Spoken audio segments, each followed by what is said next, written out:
Welcome back. I'm Nicolbw, and while I play PowerWash simulator, I'll also be talking today about depression and anxiety.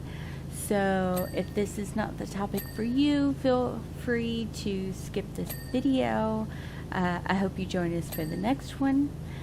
This week I needed a break, so we're doing something a little different, but next week we will get back to Minecraft.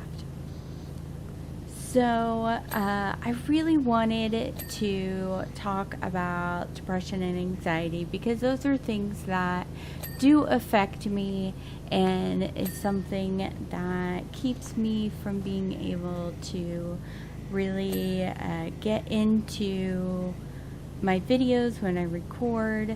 I do want to say up front that during the video I will have a website that you can go to down in the description for all the international suicide hotline numbers, as well as the phone number that if you need to talk to somebody, please reach out and take care of yourself.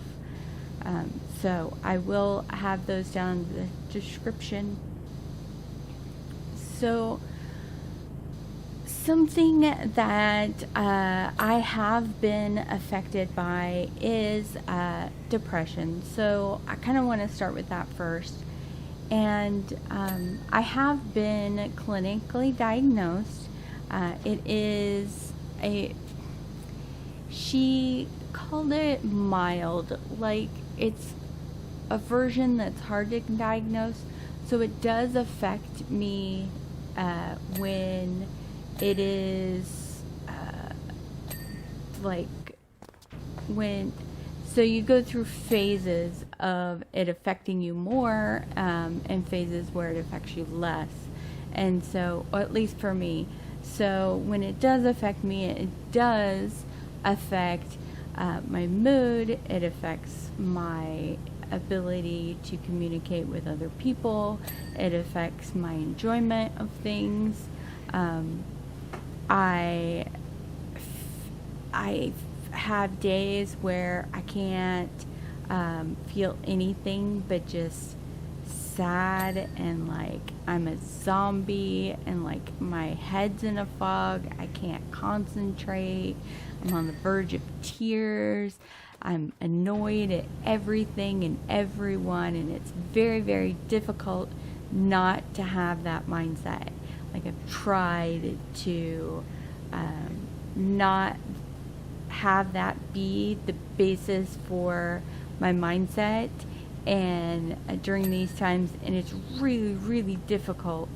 It's almost like being in a pit of sand and trying to climb out of it, and you just keep sliding back into it. It's just really hard to get out of that. You just kind of have to wait it out and try not to piss off everyone that's around you and make everyone else around you sad and depressed as well.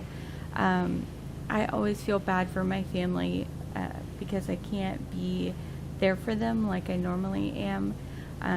So I know depression is different for everyone. I'm lucky in that I don't have a very strong case of it to the point of feeling like harming myself. If you do get to that point, please reach out and seek help.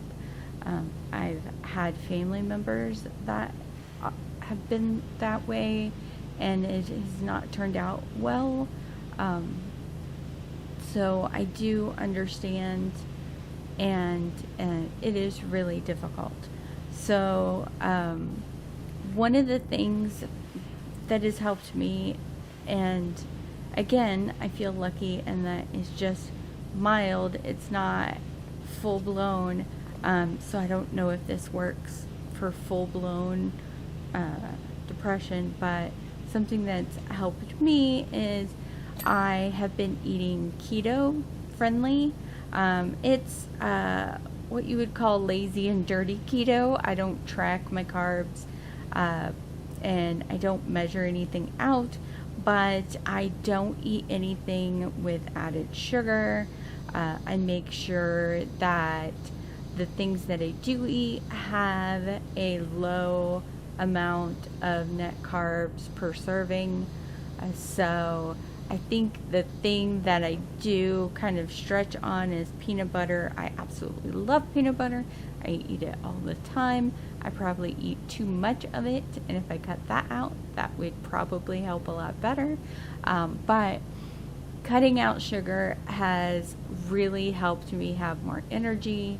It has helped me boost my mood, and I feel better. I don't feel perfect.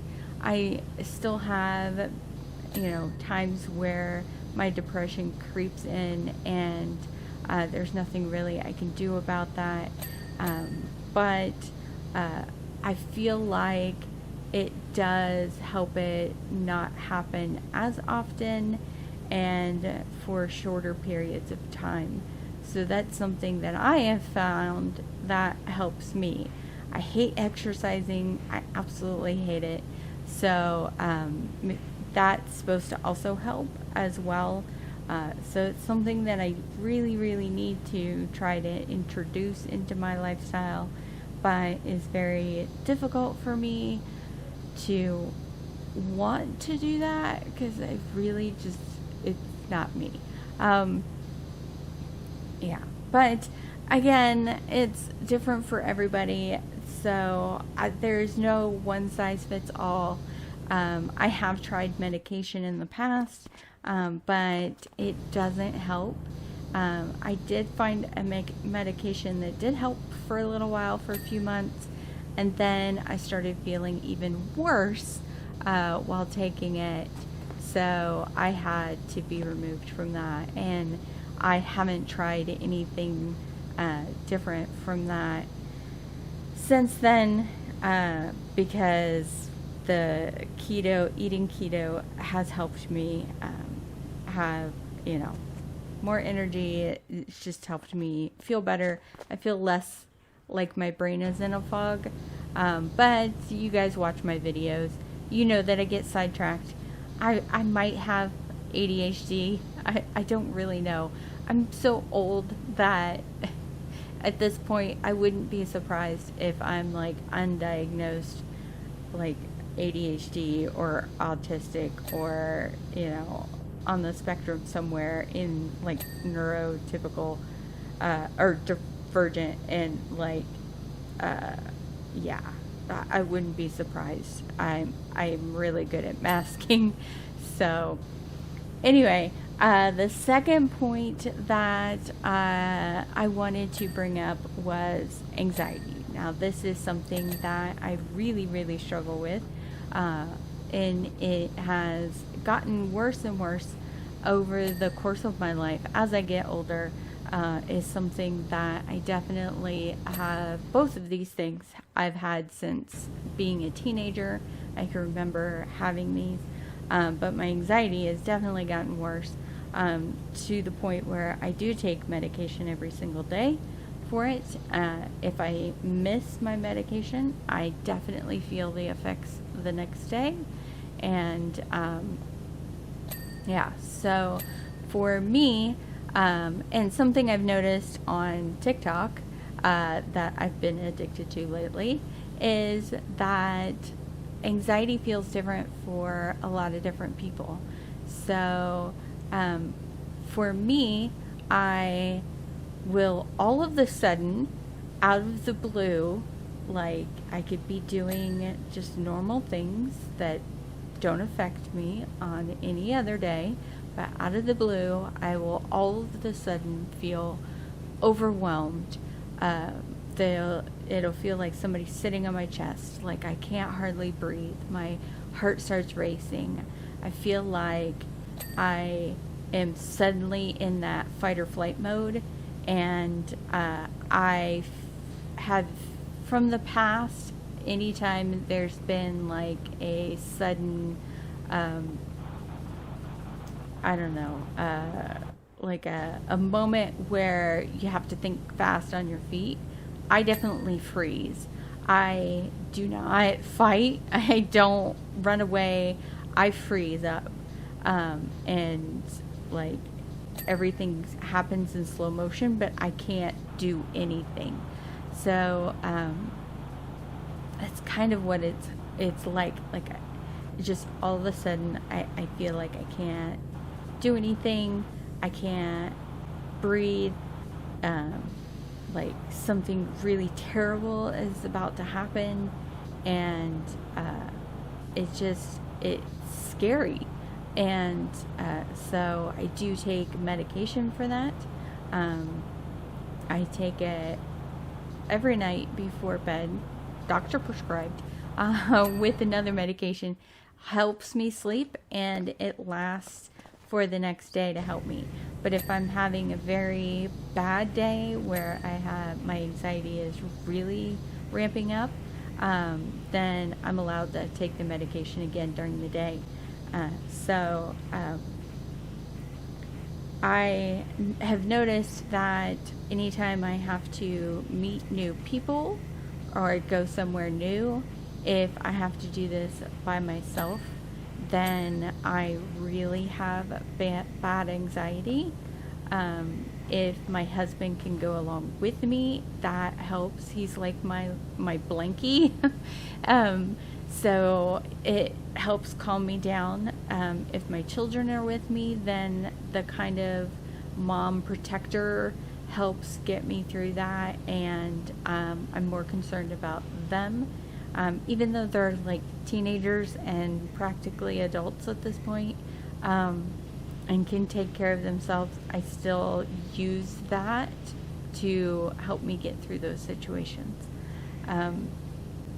But I do find that because I have that anxiety going places, especially by myself, I tend to stay home, and I tend to do the same things and stay in the same parts of the house a lot. So I feel like that's leading me to be more agoraphobic and afraid to leave the house, at least without other people.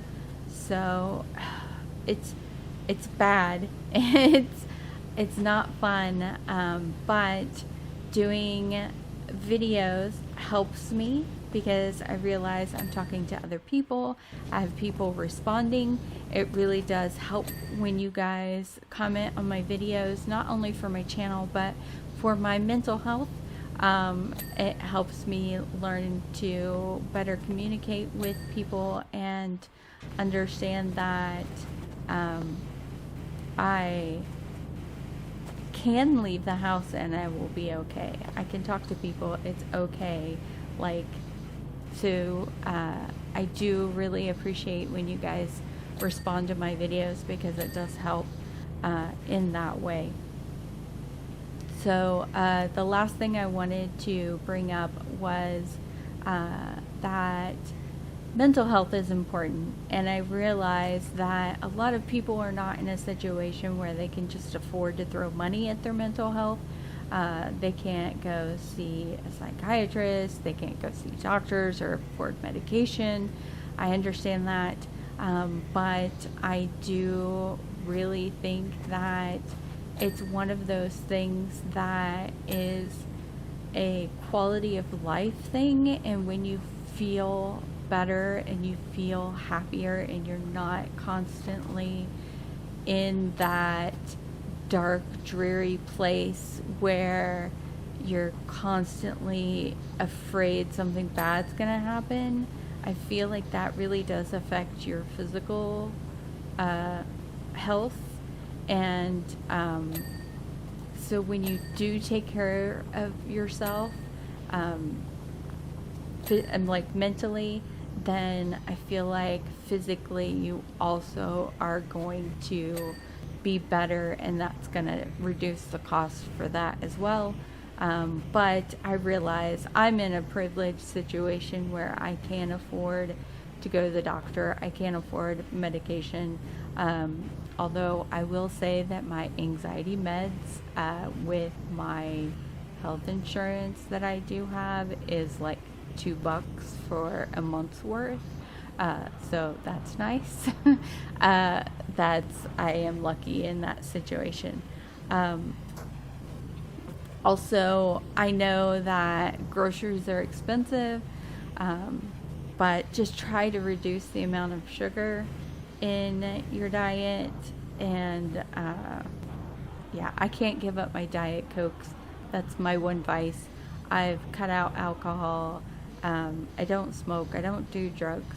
So Diet Coke is my vice. Otherwise, I would recommend water.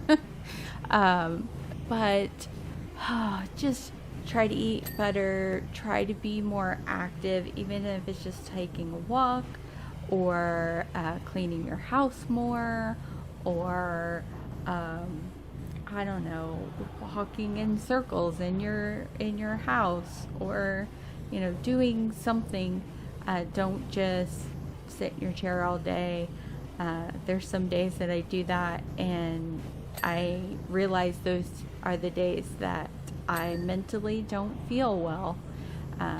So those days that I do get up and do some housework, even though I hate housework, I feel better at the end of the day mentally, and as well as physically, because I realize that I've got some things done and I've accomplished some things, which is why Minecraft is so nice, is because you feel like you've accomplished something.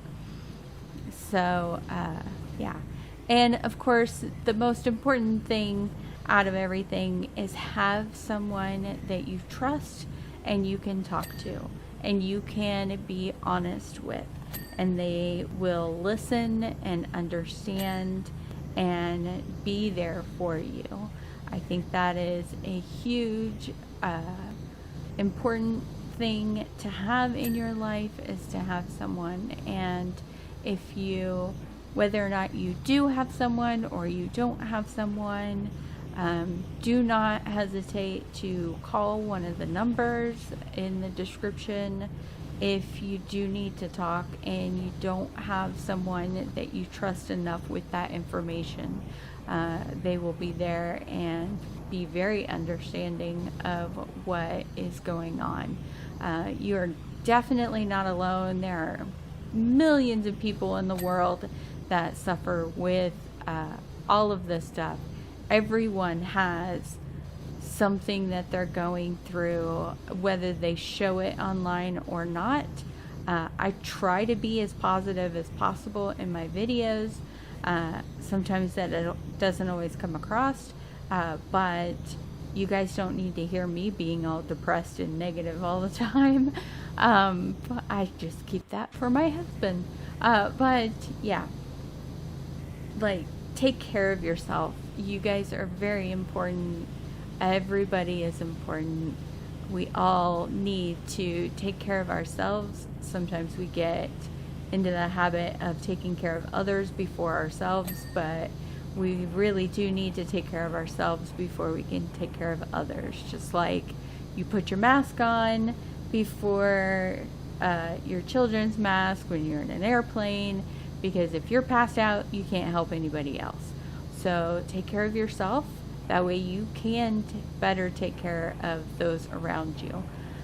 So thank you for coming to my TED Talk. I really appreciate you guys listening to me.